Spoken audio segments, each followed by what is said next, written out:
Di dataran luas kota Larissa, Yunani Tengah, berdirilah sebuah gereja kuno yang menjadi saksi peradaban dan iman pada abad-abad awal kekristenan.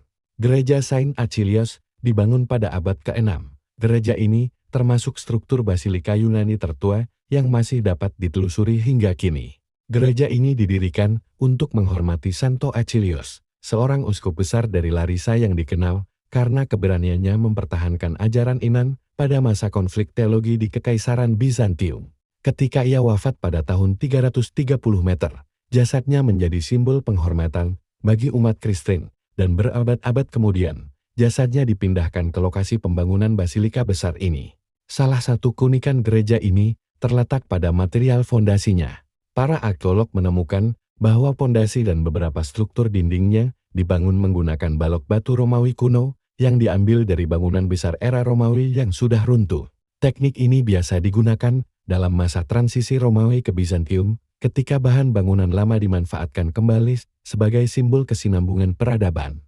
Sehingga, bagian dasar gereja ini memadukan roh Romawi dengan permulaan dunia Bizantium, menciptakan bangunan bersejarah yang kokoh dan syarat simbol. Sebagai basilika utama di Larissa, Gereja Saint Achilles menjadi pusat rohani dan administrasi gereja di kawasan Thessaly, lokasi ziarah bagi ribuan umat yang datang untuk berdoa di makam Santo Achilles dan tempat penyimpanan relik suci dan artefak liturgi penting.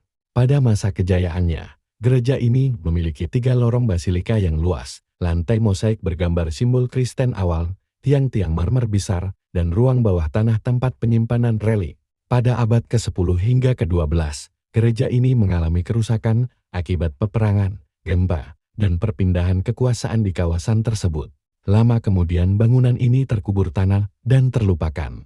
Barulah pada abad ke-20, melalui penggalian arkeologi di Bukit Frorio Citadel of Larissa, para peneliti menemukan kembali sisa dinding dan pilar asli basilika, ruang bawah tanah yang dipercaya sebagai lokasi makam Santo Achilles, potongan mosaik liturgi awal Kristen, dan batu fondasi besar peninggalan Romawi. Kini, reruntuhan gereja tersebut dilestarikan sebagai situs arkeologi penting Yunani. Tempat ini menjadi bukti bagaimana iman, budaya, dan sejarah saling disatukan dalam satu bangunan monumental. Walau hanya tersisa bagian-bagian struktur dan fondasinya, Church of Saint Achilles tetap menyampaikan pesan abadi, bahwa peradaban manusia dapat runtuh, tetapi iman dan sejarah akan selalu ditemukan kembali. Setiap tahun, ribuan pengunjung datang ke Larissa untuk melihat situs suci ini dan mengenang Santo Achilles pelindung kota dan pahlawan rohani.